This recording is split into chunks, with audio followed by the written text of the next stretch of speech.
So here we are, at the beginning of the end to another year.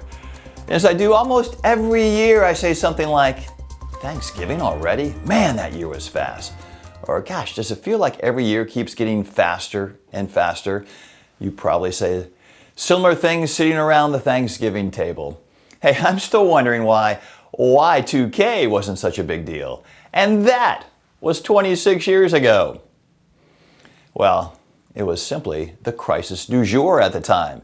The thing everybody was talking about because everybody in the media was talking about it. And that was before the Facebook, the YouTube, the TikTok or TikTok, the tweets on X, and the Instagram. The crisis du jour has been around. It's kind of like the soup du jour, the soup of the day. Sounds pretty tasty, that butternut squash or baked potato sour cream soup they offer, but yeah, it comes out hot. But a week later, you wouldn't dare taste a spoon of it. It was an appetizer, a teaser to get you to eat more. Try the main course. Have some dessert, won't you? Oh wait, I'm talking about the media. They lure you in with the crisis of the day so you'll stick around for more mainstream nuggets, right? And watch more commercials, and they get paid more with their ads. But not us. We're the investors, not traders or speculators. We don't fall for that ploy. We don't act on the talking heads and the talking points of the day. We buy companies, not some random stocks on some random digital market. We're owners of the largest, most profitable, best financed, best managed, and most innovative companies in the United States and the world. And you know what they do? They steer around a crisis. They fly around a storm. They find a way to keep doing what they do. Employ people, serve people, make a profit, and reward their owners. Us, yeah, the owners of these companies. It's not always a straight line up the mountain, but we know, given enough time, they'll find a way up the mountain. So, we don't bail out at the first sign of trouble. We don't really care about the crisis du jour. We can't even remember the tariff trauma. Yeah, what was that? Yeah, it was earlier this spring. And certainly we don't remember Y2K, right? Haven't heard that phrase in a while. But we do remember to give thanks for all that we have in both our personal and financial lives. Every once in a while, it's fun to play Toto and pull back the curtain to see what levers Wall Street has been pulling. Oh yeah, by the way, Toto 4, great album from 1982, Rosanna and Africa among the hits. All right, let's look back on this year for a little bit and a little perspective as we look ahead to 2026. Financial markets have delivered strong returns this year. The Standard & Poor's 500 is up above double-digit returns. The Dow Jones Industrial Average, aka the Dow, well, it's hovering near double-digit territory as well. International stocks, which means anything outside the U.S., well, they've performed better than U.S. stocks for the first time in many years. And if you have a diversified portfolio, well, you've certainly benefited from this broad-based performance. All right, some reasons to be thankful as an investor and what they mean for your financial plan in the year ahead. Hey, we're in the fourth year of a bull market, so why not be thankful for that? Financial markets have performed well this year despite occasional stumbles. This bull market cycle began after the market bottom in October of 2022 and is now entering its fourth year. You've heard this before. Past performance is not indicative of future results. But history shows that bull markets do tend to last much longer than bear markets, often 5 to 10 years or more. This resilience underscores an important principle.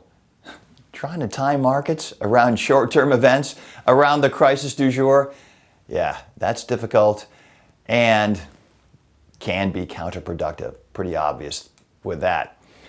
All right, I mentioned the April tariff trauma. Do you even remember that announcement? Well, the markets fell close to bear market territory back then.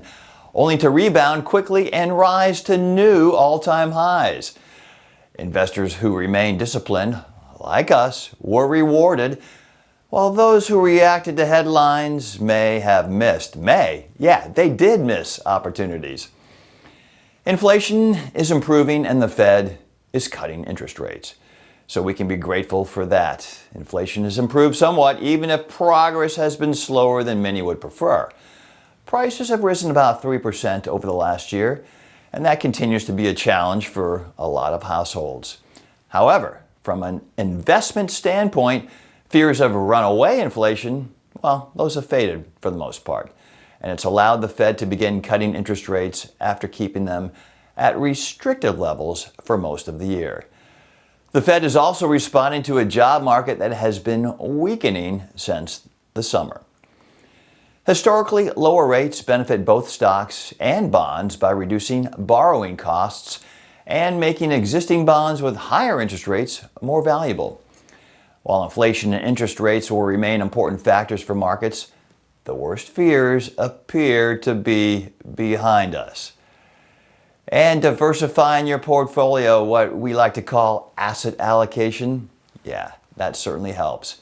So we should appreciate the importance of ongoing risk management and proper asset allocation, the proper mix in your portfolio. The year ahead will likely bring new sources of uncertainty, new crises of the day, or crises du jour. Every year does, so no surprise there. And how about this? How about AI, artificial intelligence? That's going to be a big thing next year as well. It's a natural effect that it will have on stock prices, but difficult to predict given the transformative nature of AI, the technology. Remember back when the internet first came on scene? Well, that kind of changed our lives, right? How it unfolded beginning in the mid-1990s. Political volatility also likely to continue with ongoing discussions around tariffs, geopolitical concerns, and the national debt. History underscores that reacting to these events is not only counterproductive, but can derail your financial plan. Remember, your portfolio is positioned to benefit from innovation and growth while managing risk. This holiday season is an ideal time to reflect on the many reasons to be thankful and to review your portfolio. So, if we haven't done that and you'd like to, well, certainly if your financial situation has changed or your goals have shifted, let's talk.